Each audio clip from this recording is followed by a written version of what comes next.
우리들의 교회가 오늘부터 갈라디아서의 말씀을 가지고 같이 은혜를 나누고자 합니다. 우리가 이전까지 사도행전의 말씀을 같이 나누었는데 요 사도행전의 말씀을 함께 나누면서 각 교회가 어떻게 세워지게 되어졌는지 여러분들이 사도 바울이 보낸 그 편지의 배경들 이러한 것들에 대해서 같이 살펴보았습니다. 우리들의 교회 성도님들, 우리가 사도 바울의 편지글 이것을 한번 공부해 볼 필요가 있어요. 왜냐하면은 복음을 가장 잘 이해하고 그리고 복음을 가장 잘 해석한 사람이 누구냐면은 바로 사도 바울입니다. 그래서 이 사복음서를 통하여서 예수님이 누구신지에 대하여 분명히 우리에게 알려주고 있어요. 그런데 특별히 이 사복음서를 가장 잘 해석한 사람이 바로 사도 바울입니다. 그래서 우리가 사도 바울의 서신서 이 편지들을 같이 공부하는 그러한 가운데에서 복음이 무엇인지, 바울이 얘기하는 복음, 하나님께 받은 그 복음이 무엇인지 한번 살펴보는 귀한 시간이 되었으면 좋겠습니다. 그래서 갈라디아서의 전체 주제를 무엇으로 잡을까? 복음에 기초한 삶. 갈라디아서는 우리에게 무엇을 알려주고 있냐면은 복음을 얘기하고 있어요. 그리고 이 갈라디아서에서 얘기하는 그 복음의 핵심 키워드가 무엇이냐면은 앞에 쪽에는 은혜라고 하는 단어고 그 다음에 뒤에 쪽에는 자유라고 하는 그러한 단어입니다. 그러니까 복음이 가지고 있는 그 특성과 관련하여서 복음은 은혜라는 거예요. 다시 얘기하면은 복음은 다른 말로 하면 선물이라는 것이죠. 선물. 예? 그리고 또 복음은 또 우리에게 참 자유를 줍니다. 그러면은 우리가 뭔가에 묶여 있다는 말인가? 우리에게 자유가 없다는 말인가? 악한 마귀는요, 우리를 죄를 짓도록 유혹하여서 우리가 죄의 새 사슬에 묶여서 죄의 멍에를 지고 살아가도록 그렇게 한다는 거예요. 그런데 복음은 우리에게 참 자유를 준다는 것이죠. 이런 의미에서 우리가 갈라디아서의 말씀을 같이 나누고 그리고 이 갈라디아서의 말씀을 통하여서 복음을 알았다고 하면은 복음에 합당한 그러한 삶, 복음이라고 하는 그 기초가 있다고 하면은 그 기초 위에 우리의 삶, 인생이라고 하는 아름다운 집을 잘 지어가는 우리들의 교회 모든 성도님들이 되시기를 간절히 축복합니다. 자, 제목 같이 한번 읽어봅시다. 시작. 다른 복음은 복음이 아니다. 예, 오늘 성경 말씀은 복음과 다른 복음을 비교하면서 이 복음이 가지고 있는 그런 그 특징을 더욱더 부각시키고 있는 것을 보게 되어집니다. 그래서 다른 복음은 복음이 아니다라는 그런 제목으로 같이 은혜를 나누고자 합니다. 제가 사도 바울이 얘기하는 그 복음과 관련하여서 이것을 사자성어로 얘기를 한다면은 어떻게 표현할 수 있냐면은 이신득의라고 그렇게 표현할 수가 있습니다. 천국은 어떤 사람이 들어갈 수 있냐면은 의롭다 함을 받은 사람, 하나님 앞에서 하나님의 심판대 앞에 우리가 다 서게 되어지는데 그 심판대 앞에서 옳다 인정함을 받은 그 사람이 천국에 들어가게 되어집니다. 천국에 들어가는 그 판단 기준은 누구에게 있냐면은 하나님에게 있어요. 그래서 하나님께서 의롭다라고 그렇게 인정하시면 의로운 사람만 천국에 들어갈 수가 있는 것이죠. 그런데 사람이 어떻게 하면은 의롭다 함을 받을 수 있을까? 옳다 인정함을 받을 수 있을까? 그 부분과 관련하여서 사도 바울이 계속해서 강조하고 있는 것이 무엇이냐면은 이신득의라는 거예요. 의를 얻는다. 무엇으로써? 믿음으로써 의를 얻는다라고 하는 그런 의미로서 이신득의라고 하는 사자성어를 사용합니다. 믿음으로써 의롭다함을 얻는다는 거예요. 믿음으로써. 믿음이라고 하는 것은 내가 믿음이 있잖아요. 그러면은 믿음은 어떠한 그러한 성질을 가지고 있냐면은 결합시키는, 연합시키는 그러한 성질을 가지고 있어요. 내가 예수를 믿잖아요. 그러면은 나와 누가 결합이 되어지냐면은 예수가 결합이 되어지는 거예요. 예? 그러니까 내가 믿습니다라고 할 때에 믿음의 대상이 예수님이고, 예수님을 믿게 되어질 때에 예수님과 내가 결합이 되어지는 거예요. 자, 그런데 복음이라고 할 때에 복음 누구로 충분하냐면은 예수님으로 충분해요. 온전한 복음이라고 하는 이러한 공식이 성립이 되려고 하면은 예수님 반드시 있어야 되죠. 복음이라고 할 때에 예수가 복음이에요. 이 예수님이 있어야 되고, 그 다음에 거기에 뭔가를 덧붙일 것이 있는가? 거기에 아무것도 덧붙일 것이 없다. 예수 플러스 아무것도는 무엇이 되어지냐면은 온전한 복음이 되어지는 거예요. 그러니까 우리가 구원을 얻는 데에 누구로 충분하냐면은 예수님으로 충분하다는 것이죠. 그런데 예수님 가지고 내가 의롭다함을 받는다고? 거기에 뭔가 나의 노력이 들어가야 되는 거 아닌가? 나의 행위가 들어가야 되는 것이 아닌가? 내가 뭔가 구원을 얻기 위하여 최선을 다해야 되는 것이 아닌가라고 하는 그러한 착각을 할 때가 많이 있다는 거예요. 그런데 성경은 뭐라고 얘기하고 있냐면은 예수 플러스 아무것도는 온전한 복음이라는 거예요. 아무것도 필요 없다는 거예요. 예수를 믿기만 하면은 내가 구원받아서 천국에 갈 수 있다는 것이죠. 이렇게 믿으십니까? 저는요, 예전에 이렇게 안 믿었어요. 저의 인생 가운데 대부분의 그러한 시간을, 저의 그 유년기, 그 다음에 청소년기 대부분의 시간을 저는 어떻게 믿고 살았냐면은 예수로 충분하지 않아. 거기에 뭔가 나의 노력이 들어가야 돼. 나의 선행이 들어가야 돼. 그래야 내가 구원받아 천국에 갈 수 있어 라고 그렇게 생각을 했던 것이죠. 제가 오랫동안 붙잡았던 내 삶의 공식이 무엇이냐면은 이 공식이 아니라 바로 이 공식이었어요. 예수 플러스 거기에 무엇 는 다른 복음이라고 하는 그러한 결론이 나오게 되어집니다. 사도 바울이 여기에서 다른 복음을 전하는 자는 저주를 받을지어다 라고 그렇게 말씀을 하고 있는데, 제가 오랜 기간 동안에 다른 복음을 붙잡았다는 거예요. 성경에 율법이라고 하는 것이 있죠. 하나님의 백성들은 이렇게 살아야 된다라고 하는 그 율법이 있습니다. 율법이 나를 구원해 줘요? 율법은요, 나를 구원할 수 있는 능력이 없어요.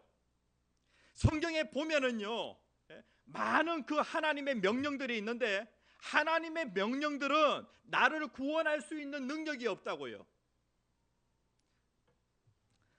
저의 그 성장기 가운데 제가 상당히 중요하게 생각했던 그 명령이 무엇이냐면은, 율법이 무엇이냐면은, 성경에 보면은 율법이 613개의 그 명령으로 되어 있습니다.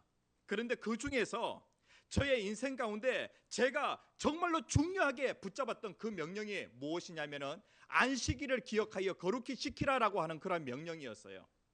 그래서 나는 무슨 일이 있어도 주의를 지켜야 된다. 무슨 일이 있어도 나는 예배를 꼭 드려야 된다. 어떠한 상황이 온다고 할지라도 나는 예배를 드려야 된다. 어젯밤 10시에 교통사고가 나서 몸이 정상이 아니지만은 그래도 예배를 드려야 된다. 왜냐하면은 나는 오랜 기간 동안에 율법 안에 있었기 때문에. 그래서 제 인생 가운데 주일날 예배를 빠졌던 그러한 그 횟수를 세하려 본다라고 할 때에 몇 번 안 돼요. 제가 초등학교 들어가기 전에 제가 교회를 빠졌던 그 기억은, 이게 기억이 난다고요. 교회를 빠졌던 그 기억 딱 한 번 있는데요. 주일학교 예배를 오전 9시에 드려야 되는데, 그런데 그만 동생들 다 챙겨가지고 동생과 함께 주일학교 예배를 드려야 되는데, 그만 아버지도 안 계시고 어머니도 그때에 안 계셨는데, 그런데 이 막내 동생이 똥을 싼 거예요. 그래가지고 이걸 갖다가 수습하다 보니까 시간이 어떻게 되었냐면은 예배 시간을 놓쳐버린 거예요. 그래서 그때 그 예배를 빠지고 얼마나 두려웠는지, 그 기억이 나요. 저의 인생 가운데 이것도 저에게 있어서 율법이었고요. 그 다음에 또 피를 먹지 말라라고 하는 그 계명이 있는데, 그래서 저는 순대를 갖다가 오랜 기간 동안 먹지 않았습니다. 제 인생에 있어서 처음 순대를 먹어봤던 때가 언제냐면은 제가 전도사 때였으니까 26살 때에 처음으로 순대를 먹어보게 되어집니다. 그런데 그 전까지 저는 이게 율법이니까 이것을 꼭 지켜야 된다라고 그렇게 생각을 했던 거예요. 그러니까 내가 구원을 받으려고 하면은 예수 플러스 여기에 무언가가 있어야 된다. 율법도 내가 철저하게 그 모든 것들을 다 지켜야 구원을 받을 수 있다라고 그렇게 생각을 했던 거예요. 그러니까 내가 오랫동안 무엇을 붙잡고 있었냐면은 다른 복음을 붙잡고 있었던 것이죠. 그런데 고등학교 3학년 때에 복음이 무엇인지 알도록 그렇게 하셨고, 그리고 예수로 충분하다라고 하는 것이 믿어지도록 그렇게 하셨던 것이죠. 그러면은 예수를 믿고 난 이후에는 우리의 삶 가운데 이 율법이라고 하는 것이 필요 없는가? 아니요. 이제는 내가 구원받는데 내 노력으로 구원받은 것이 아니기 때문에 전적으로 하나님께서 선물로 나에게 구원을 주셨기 때문에 내가 어떠한 삶을 살아가야 되냐면은 은혜 받은 자로서 합당한 삶을 살아가는 것이죠. 내가 율법을 지키면서 하나님과 같이 걸음을 맞추어 그렇게 살아가게 되어지면은 하나님 기뻐하시니까 내가 하나님 기쁘시게 하는 그런 삶을 살기 위하여 은혜 받은 자로서 은혜가 너무 좋아서 내가 기쁨으로 그 율법을 지켜 나가는 것이죠. 이제는 제가 주의를 지키는 그 부분에 있어서도 그냥 기쁨으로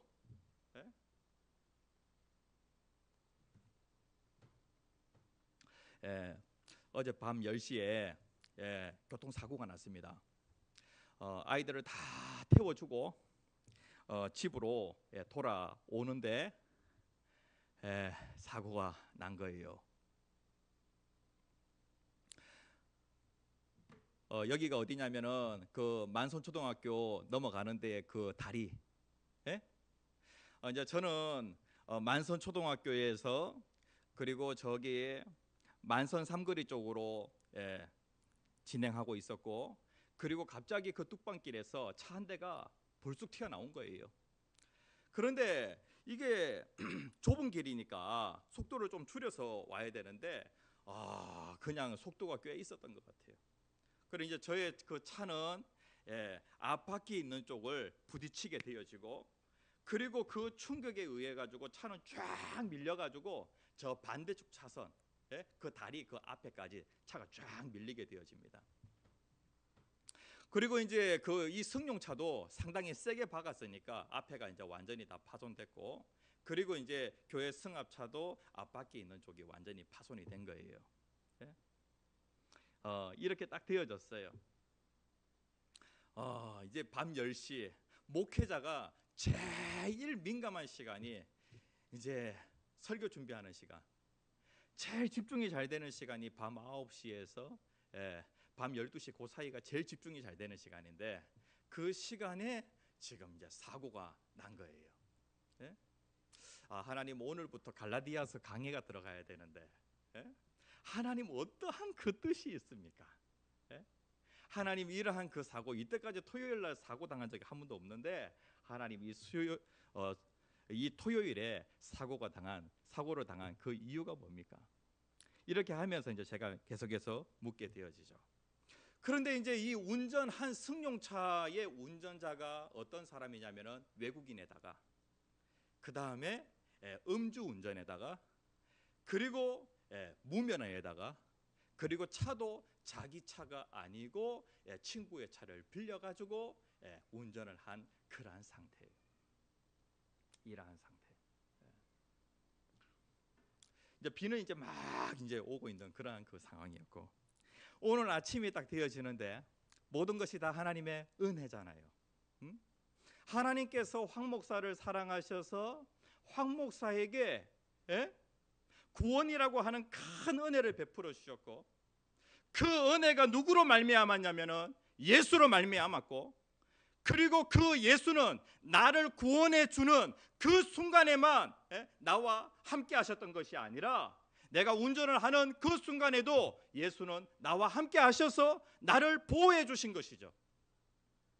제 몸은 하나도 다치지 않도록 그렇게 해주셨고, 차만 일부 파손되어지도록 그렇게 하셨고, 그리고 이러한 상황에서 상대방이 보험과 관련하여 물어줄 수 있는 그 금액은 딱 200만 원.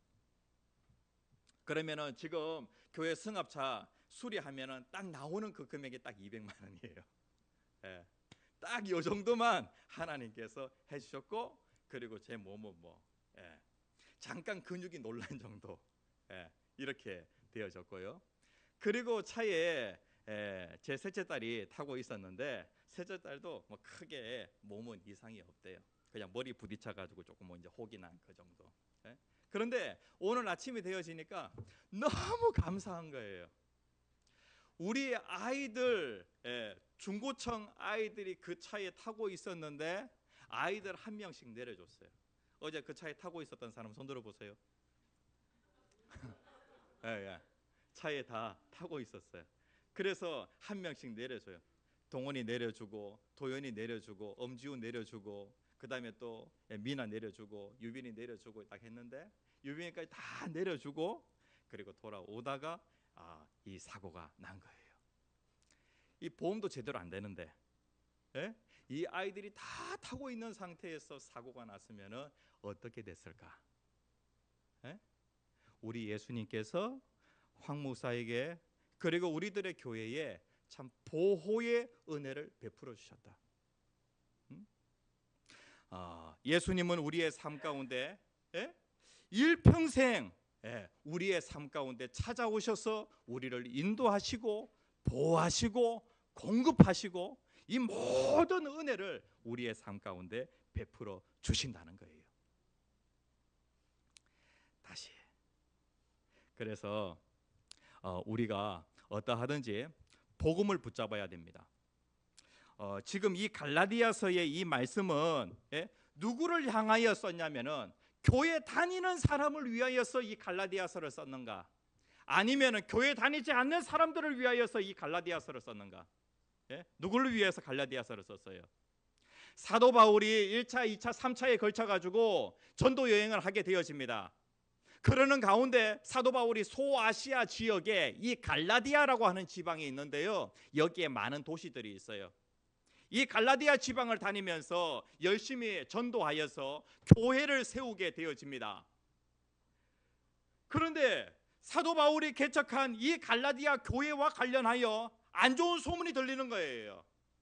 그 교회에 율법주의자들이 들어와서 다른 복음을 전하고 있다는 것이죠. 분명히 갈라디아 교회 성도들이 들었던 그 복음은 사도 바울이 하나님께로부터 받아서 전한 그 복음이었는데, 그 복음이 아니라 인간의 노력으로 구원받을 수 있다라고 하는 다른 복음을 전하고 있는 거예요. 그러니까 사도 바울이 오늘 우리가 읽은 이 말씀에 보면은 뭔가 사도 바울이 화가 나 있는 듯한 저주하노라라고 그렇게 말씀하고 있는데, 사도 바울이 아주 강하게 이러한 저주라고 하는 단어를 써가지고 다른 복음을 전하게 되어지면은, 다른 복음을 받게 되어지면은 너희들이 하나님의 저주를 받을 수밖에 없다라고 그렇게 말씀을 하고 있는 거예요. 그래서 교회를 다니고 있는 갈라디아 교회 성도들을 향하여서 너희들이 끝까지 붙잡아야 될 것이 무엇이냐면은 복음이다라고 그렇게 말씀을 하고 있는 것이죠. 복음이라고 하는 것은 기독교의 기초입니다. 그것뿐만 아니라 복음이라고 하는 것은 기독교의 전부라고 그렇게 할 수가 있겠습니다. 예수 없이 여러분들 구원받을 수 있습니까? 예수 없이 여러분들이 신앙생활이 되어질 수 있습니까? 우리가 날마다 붙잡아야 될 것이 무엇이냐면 예수예요. 그런데 여러분들, 예수라고 하는 이 단어를 여러분들이 하도 많이 듣다 보니까 이제는 예수라고 하는 단어가 나오면 너무 지루한 거예요. 진부하게 느껴지는 거예요. 십자가의 그 단어를 듣게 되어질 때에 마음에 감동이 없어요. 감격이 없어요. 야, 또 그 십자가 그 소리, 그리고 또 예수, 이런 것보다도 여러분들이 어떠한 말씀 듣기를 원하냐면 윤리적인 말씀, 그 다음에 또 잠언의 말씀, 인생의 철학과 관련된 그러한 말씀, 이러한 말씀이 더 땡기는 거예요. 특별히 기복과 관련된 그러한 말씀, 축복하노라 라고 하는 그러한 말씀을 전하게 되어질 때 여러분들은 더 입맛이 당기잖아요. 사도 바울은 특별히 이러한 갈라디아 교회 성도들을 향하여서 다른 복음 붙잡지 마라. 너희들이 처음 받은 그 복음을 붙잡아라. 다시 예수만 생각해도 감격이 있고, 십자가만 생각해도 하나님 내가 무엇이간데 나를 위하여 십자가에 못 박혀 죽으시나이까 라고 하는 그러한 감격, 이것을 회복해라 라고 그렇게 말씀을 하고 있는 거예요. 그렇게 되어지시기를 원하십니까? 1번 같이 한번 읽어봅시다. 시작. 복음은 사람에게서 난 것이 아니다.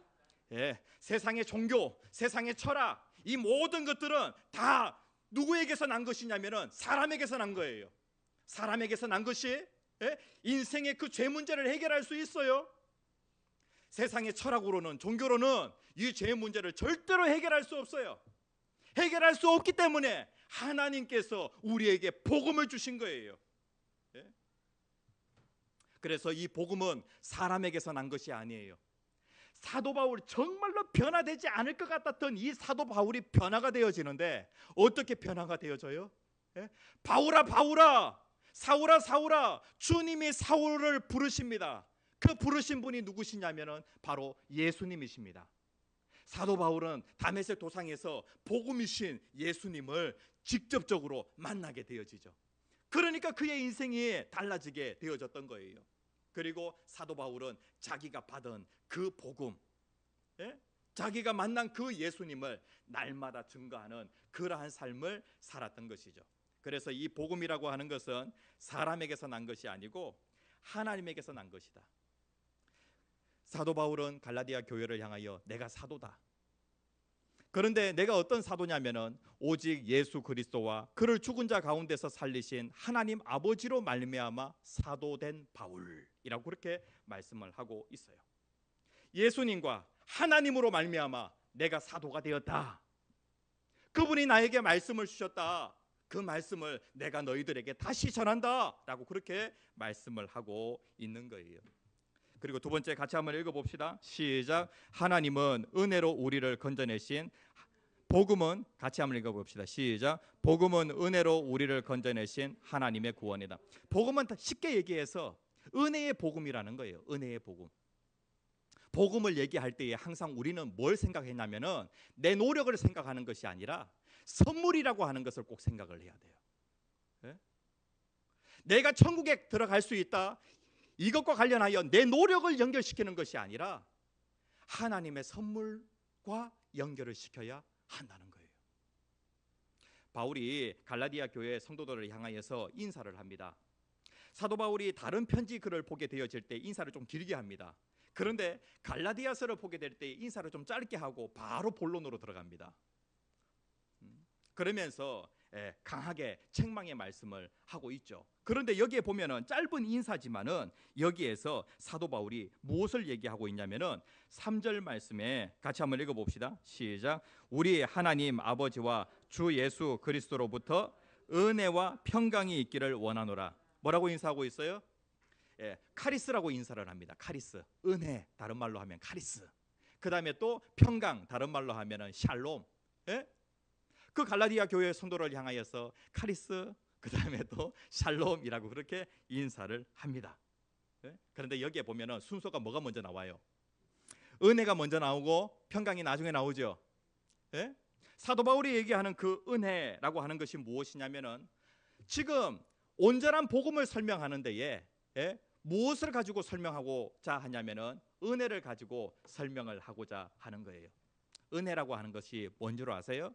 은혜는 받을 자격이 없는 사람에게 베풀어 주시는 하나님의 친절이라고 하는 그런 뜻을 가지고 있어요.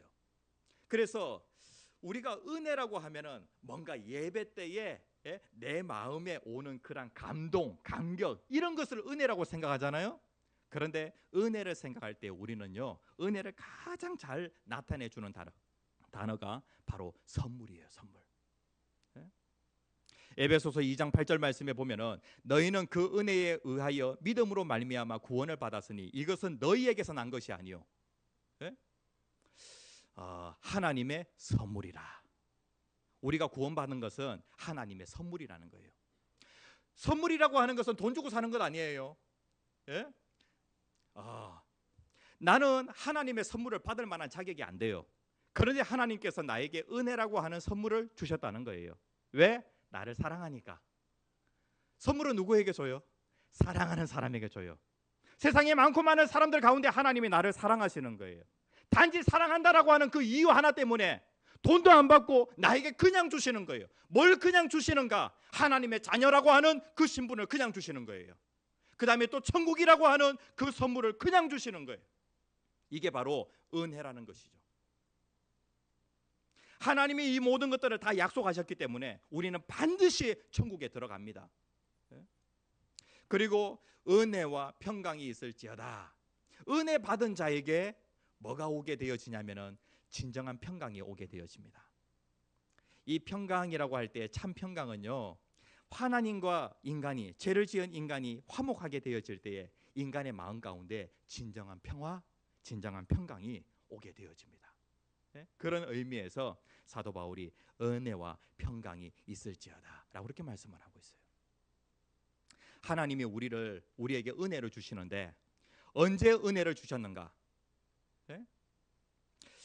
은혜라고 하는 것은 하나님이 누구에게 주시냐면은 로마서 5장 6절 말씀에 보면은 우리가 아직 연약할 때에, 이 연약하다라고 하는 이 말은 무슨 말이냐면은요, 내가 정말 무기력하여서 구원받아야 될 나지만은, 천국을 가야 할 나지만은, 그러나 내 힘으로는 내가 무기력하여서 구원과 관련하여 아무것도 할 수 없을 때에 하나님께서 나에게 그냥 은혜로 나에게 구원을 허락해 주셨다는 거예요.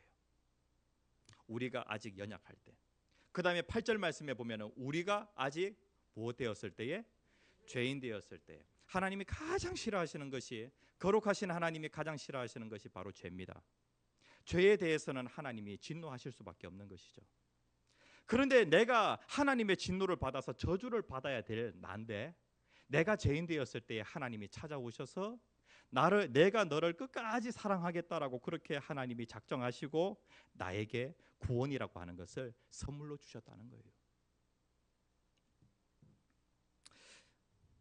그리고 10절 말씀에 보면은 우리가 원수 되었을 때에, 그러니까 우리가 연약할 때, 우리가 죄인 되었을 때, 우리가 원수 되었을 때에 하나님께서 나에게 찾아오셔서 나에게 은혜를 베풀어 주셨다는 것이죠.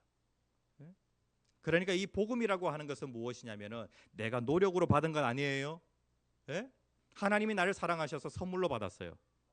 그렇다고 하면은 이렇게 작은 선물이 아니라 이렇게 큰 선물을 받았는데 이제는 내가 선물 받은 자로서 어떠한 삶을 살아야 되겠어요? 뭔가 달라진 그런 삶을 살아야 되겠죠. 이것을 사도 바울이 얘기하고 있는 거예요. 마지막으로 세 번째 같이 한번 읽어봅시다. 시작. 다른 복음은 오히려 저주를 받는다.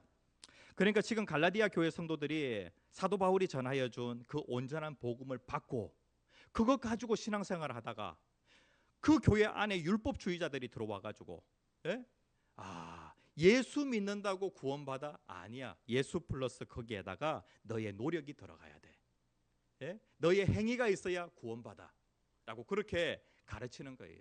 이렇게 되어졌을 때 이것이 바로 다른 복음이 되어지는 것이죠. 내가 이미 구원받았다, 내가 예수를 믿기 때문에 나는 지금 죽어도 천국 간다라고 하는 그 확신, 그러면은 내가 예수 안에서 자유함을 누리면서 은혜 가운데에서 신앙생활을 할 수가 있습니다. 그런데 예수로 뭔가 부족하기 때문에 거기에 내가 뭔가를 덧붙여야지만이 내가 구원받아 천국 갈 수 있다라고 하면은 여러분들의 구원은 항상 불완전한 그런 구원이 되어집니다. 항상 두려움 가운데 죄의 멍에에 매여서 여러분들이 신앙생활을 하게 되어지는 것이죠. 내가 구원받았지만은 이렇게 많은 죄를 지었기 때문에 나는 지금 죽으면 천국 못 가. 이게 뭐냐 하면은 다른 복음이라는 거예요. 내가 예수를 믿었지만은 나는 여전히 죄를 짓고 있다. 그렇지만은 예수님은 나의 과거, 현재, 미래의 모든 죄까지도 다 담당하셨기 때문에 내가 지금이라도 내가 지은 죄에 대해서 하나님 앞에 회개하면은 하나님께서 내 죄에 대하여 용서해 주신다. 이러한 믿음을 가지고 나아간다고 하면은 이것이 바로 온전한 복음이 되어지는 것이죠. 이러한 사람이 그리스도인으로서 온전히 자유할 수 있는 거예요.